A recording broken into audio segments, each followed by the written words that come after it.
Assalamu alaikum viewers, I hope you all fine. I'm Alifnan Khan and today we will discuss about fermentation biotechnology. So let's start. Bismillahirrahmanirrahim.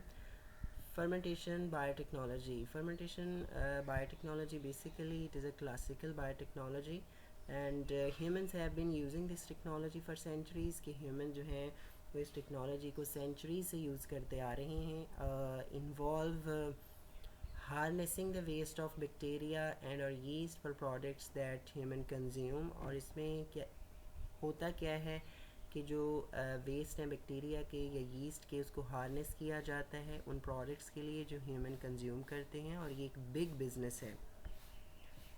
Next is cellular respiration. The process of using glucose to make energy ATP for the cell is known as cellular respiration, and it is of two types: aerobic cellular respiration that requires oxygen, in this type of cellular respiration, oxygen and glucose converted into carbon dioxide and water with the help of enzymes, and ATP is also synthesized.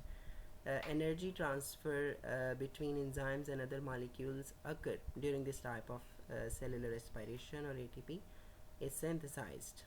Next one, aerobic cellular respiration takes place in the mitochondria of the cell. कि aerobic cellular respiration mitochondria में होती है और it can provide up to approximately 38 molecules of ATP per molecule of glucose. कि ये एक molecule के बदले ग्लूकोज के approximately 38 molecule of ATP बनाती है aerobic cellular respiration. Next one is anaerobic cellular respiration. It's mean without oxygen और इसी को ही हम fermentation कहते हैं. और नेक्स्ट फिर फर्मेंटेशन के आगे टाइप्स है अल्कोहलिक फर्मेंटेशन जिसमें glucose converted into carbon dioxide and ethanol और ये प्रोवाइड्स करते हैं 2 मॉलिक्यूल्स ऑफ एटीपी पर ग्लूकोज मॉलिक्यूल. कि जो अल्कोहलिक फर्मेंटेशन है उससे हमें सिर्फ 2 मॉलिक्यूल एटीपी के जो है वो मिलते हैं. डन बाय द यीस्ट और ये यीस्ट करती है alcoholic fermentation. Next products of alcoholic fermentation ये बियर्स हैं और ये different types don't drinks alcohol and ये breads. Next making root beer 6 simple steps हैं. हीट करें वाटर को to 40 degree Celsius, yeast like it, and उसके बाद शुगर को ऐड करें और उसमें डिज़ोल्व करें. उसके बाद जब आपने शुगर को डिज़ोल्व कर लिया तो उसमें रूट बियर एक्सट्रैक्ट ऐड करें और फिर उसके बाद यीस्ट ऐड करें. इन तीनों चीज़ों को ऐड करने के बाद फिर उसको दोबारा फर्मेंट करें एट 27 डिग्री सेल्सियस पर. फिर then chill and enjoy. Next is lactic acid fermentation. In lactic acid fermentation, glucose converted into carbon dioxide and lactic acid. This type of fermentation also provides 2 molecules of ATP per glucose molecule like the alcoholic fermentation, and done by the muscle cells or done by the bacteria cells. Next, products of the lactic acid fermentation: cheese, yogurt, etc. And other products of the fermentations, some are fermented by both yeast and bacteria, like you can see in this slide. Next, yogurt. Yogurt like products have been made for millennia across Eastern Europe, North Africa, Central Asia and India. कि ये जो yogurt like products हैं ये have been made किए जाते हैं for millennia across eastern Europe और North Africa, central Asia और इंडिया. योगर्ट में वो बैक्टीरिया होते हैं जो थर्मोफिलिक हैं, it's mean heat loving. Next two main types of lactic acid bacteria identified around the year 1900. First one is a lactobacillus meaning milk and rod.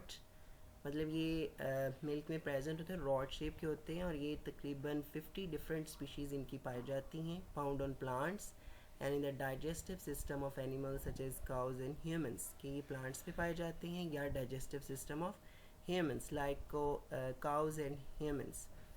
Next is a lactococcus meaning milk and sphere because of its shape. कि इनकी shape sphere type होती है तो इनको Lactococcus कहते हैं. Found primarily on plants, के ये भी प्राइमरीली प्लांट्स में पाए जाते हैं, लेस कॉमन है then lactobacillus. Next, traditionally spontaneously fermented milks contain species that can reside in the human digestive tract like Lactobacillus fermentum, Lactobacillus casei, Lactobacillus brevis and Lactobacillus plantarum, and next Lactobacillus acidophilus. These species जो हैं ये traditional spontaneously ferment कर देते हैं milk को. Next, commercial yogurt contain two species of bacteria specialized to grow well in milk but cannot survive inside the human body. कि जो commercial yogurt है उसमें 2 स्पीशीज़ बैक्टीरिया की प्रेजेंट हैं जो स्पेशलाइज्ड हैं कि वो ग्रो कर सकती हैं वेल इन मिल्क, लेकिन वो ह्यूमन इंटेस्टाइन के अंदर या ह्यूमन बॉडी के अंदर सर्वाइव नहीं कर सकती. उसमें जो पहली है वो है स्ट्रेप्टोकोकस थर्मोफिलस. ये बहुत ज़्यादा एक्टिव होती है और स्लो डाउन उस वक्त हो जाती है जब एसिडिटी रीच कर जाती है 0.5%. और नेक्स्ट सेकंड टाइप है लैक्टोबैसिलस बुल्गारिकस की. ये ज़्यादा एसिड टॉलरेंट है और ये takes over until acidity greater than equal 1%, तो उस वक्त तक ये टॉलरेट कर सकती है. Next, these bacteria work in symbiosis, कि ये दोनों बैक्टीरिया जो हैं Streptococcus thermophilus and Lactococcus bulgaricus, ये सिम्बायोसिस में फंक्शन करते हैं और each bacterium stimulates the growth of the other, acidifies the milk more rapidly than either partner on its own. कि ये अकेले इतनी जल्दी मिल्क को एसिडिफाई नहीं करते जितनी जल्दी ये दोनों मिलकर मिल्क को एसिडिफाई कर देते हैं. नेक्स्ट, अब हम देखते हैं कि मिल्क की कंपोजिशन क्या है. मिल्क में वाटर हो सकता है, कुछ प्रोटीन्स हो सकती हैं कैसीन और वाई, इसके अलावा फ़ैट हो सकते हैं, शुगर हो सकती है, लैक्टोज और विटामिन्स एंड मिनरल्स. नेक्स्ट, अब how does milk turn into yogurt. अब मिल्क जो है वो योगर्ट में कैसे कन्वर्ट होता है. फर्स्ट ऑफ ऑल, क्योंकि मिल्क शुगर लैक्टोज प्रेजेंट है तो लैक्टिक एसिड बैक्टीरिया जो है उसको लैक्टिक एसिड में कन्वर्ट करते हैं, और जब ये लैक्टिक एसिड बन जाता है तो ये जो प्रोटीन प्रेजेंट है मिल्क में उसको ये डीनेचर करता है और hold the water into semi solid gel, जिसको हम योगर्ट कहते हैं. नेक्स्ट, यहाँ पर देखिए जो मिल्क है उसमें कैसीन प्रोटीन माइसेल्स की फॉर्म में, बंडल्स की फॉर्म में प्रेजेंट है जिनका डायमीटर 10⁻⁻7 मीटर होता है. लेकिन योगर्ट में जब बैक्टीरिया एसिड प्रोड्यूस कर देता है तो एसिड क्या करता है, कैसीन बंडल्स को फॉल अपार्ट करता है और वो सेपरेट कैसीन मॉलिक्यूल्स में कन्वर्ट हो जाते हैं. Like in this diagram you can see that these rebind to each other in a network that traps water. और ये जो कैसीन मॉलिक्यूल हैं ये आपस में एक दूसरे को बाइंड कर लेते हैं और वाटर को ट्रैप करते हैं और एक जेल बनाते हैं जिसको हम योगर्ट कहते हैं. नेक्स्ट, अब योगर्ट को हम बनाते कैसे हैं. 4 सिंपल स्टेप्स हैं. पहले स्टार्ट करना है विद काउ, शीप और गोट मिल्क, कोई भी मिल्क हो, और लाइक काउ का, शीप का या गोट का. और उसके बाद फिर उस मिल्क को हीट करना है राउंड अबाउट 80 डिग्री सेंटीग्रेड पर. तो इसके 2 पर्पज़ हो सकते हैं. या तो उस मिल्क में जो पहले से मौजूद बैक्टीरिया हैं उसको डिस्ट्रॉय करना, डिस्ट्रॉय एग्जिस्टिंग बैक्टीरिया, या फिर हमने कंडीशन करना है उस मिल्क को कि जो उसमें जो प्रोटीन्स हैं वो डीनेचर होना शुरू हो जाएं, begins the denaturing process. A whey protein molecule bind to the casein molecule which disrupts the casein bundles, allowing them to make short branched micelle chains.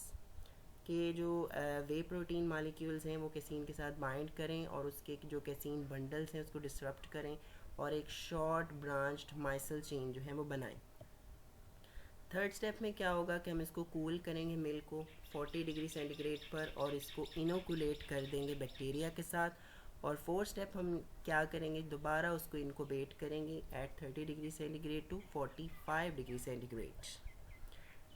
इसके अलावा नेक्स्ट ये है casein before heat pre treatment इस तरीके की होती है, और जब ये casein after heat pre treatment तो इसकी शक्ल जो है वो चेंज हो जाती है. इसके अलावा जब ये कैसीन आफ्टर एसिड होता है तो ये इसकी शेप इस तरह चेंज हो जाती है.